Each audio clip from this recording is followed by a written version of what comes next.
Thank you for joining us here on From the Cinema here. First episode of the semester. Yeah, here I am, Jalal Reha here with Cruz Sanchez. Hey, everyone. All right, welcome him to the show. He's actually been the guy behind the camera for the last couple semesters. Mitchell couldn't be here today, but we had to go ahead and shoot an episode to get the semester started. It's just good to be back. It's good to be back. I'm excited to talk to you guys about Mission Impossible.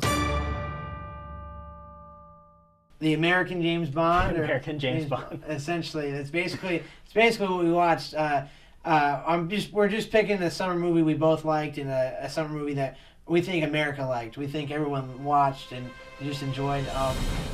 Just to start off here, I would give it. I'm just going to give it a thumbs up just to set the tone here because it really was a very enjoyable action movie.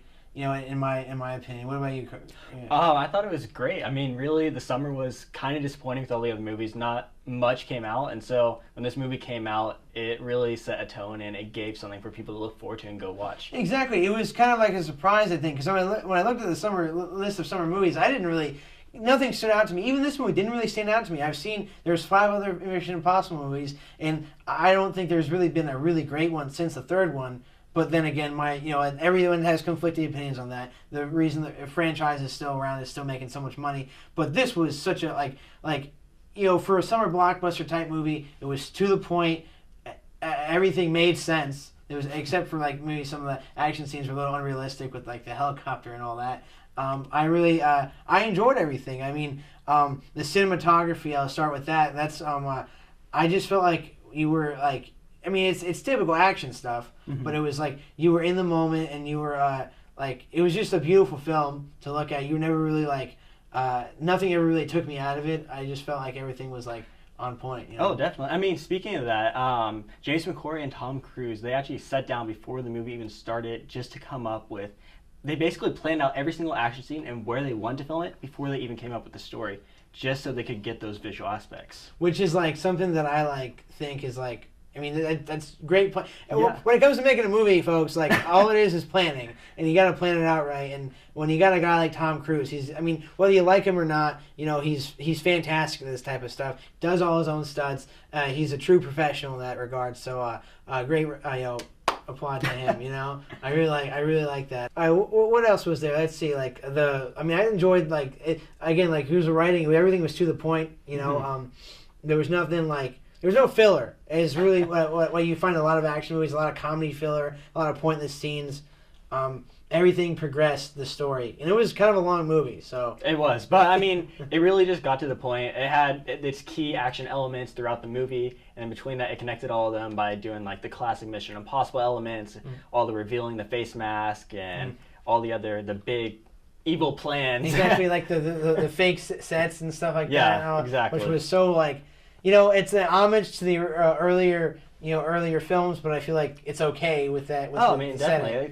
It calls back to the very first Mission Impossible scene. It opened up with a fake set, and same thing in this one. And I think that's great. That's probably why it was one of the best films since the original and the second one. They did it. They pulled it off perfectly.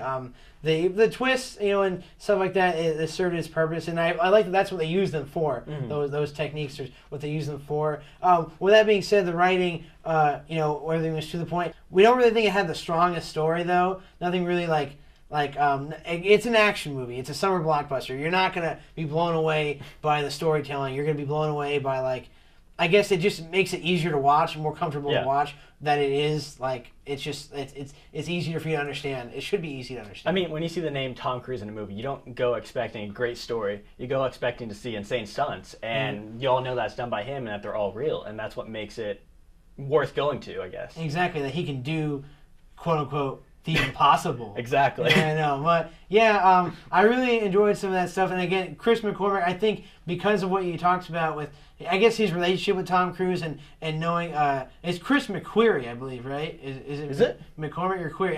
Well, somebody in the comments correct us, please. I think that's what kind of sets a good tone. Is when your director has a good relationship with his lead actor, and speaking of actors, I feel like the whole ensemble cast as a Mission Impossible crew was really hitting on all the cylinders. Nobody really yeah, like it was firing on all cylinders.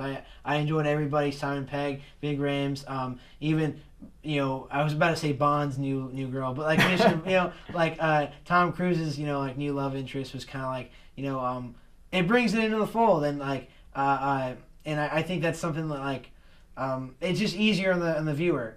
By the way, Henry Cavill was in the movie too. He was the protagonist. And I don't mean to. It's kind of a spoiler, I guess, but it's a Mission Impossible twist. It's not the greatest twist you see it coming, but it's a twist. Yeah, I mean, how'd you feel about like the conflict between the characters? I mean, honestly, thought the conflict was great. They showed the obvious connection between them. They were strong connections. Again, I forgot his name, but Tom Cruise and who was his friend? Simon Pegg or no? No, the other one. The Ving Rhames or yes. So those two have been the only ones that have been in every single Mission Impossible movie, and I think that's awesome. So that strong connection shows throughout the thing. Bringing Simon Pegg back, I think that was a great decision. Yeah, great comic relief, and right. And as far as like the whole like, there's constant tension throughout the movie. Right when you think a conflict is solved, an even greater one is presented, and that's like kind of like the theme of Mission Impossible. I think that's what like. It really stuck it to the audience is like there is actually a good movie this summer, so go watch it, And I was, because guys, my birthday is July 25th. There's always a good blockbuster around that time of the year. Inception, or one of the Dark Knight movies, or even Dunkirk, or just some Christopher Nolan, or whatever, like Planet of the Apes, something big. And there wasn't anything except for Mission Impossible. I really wasn't too blown away, but I was very, very pleased with what I had here. I think everybody would enjoy this movie. With that being said, I don't think it was like the greatest film ever either. I think there were just like it's an action movie, so there's parts where like there's an entire helicopter sequence where like to me what happens in action movies. I know this is like kind of the contradictory, but like what takes me out of them is that when it gets too unreal. Like, you think they're dead at some point. Like, See, I'm going to have to disagree with you on that. Because you say that whole helicopter sequence, but he actually went and learned how to fly a helicopter and then pulled off one of the hardest helicopter moves in history, which is called the death spiral.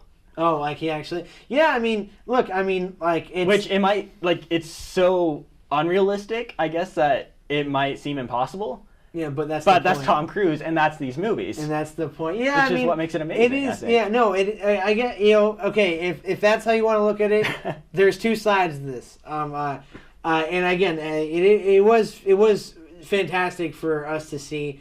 But yeah, there's sometimes I think when things are too perfect in action movies, I'm like, it's like it takes me like I'm like that this is a movie. I mean, and it is. So I shouldn't be that upset. But that was my only like kind of issue with the film is I feel like sometimes it was just a little too like perfect for.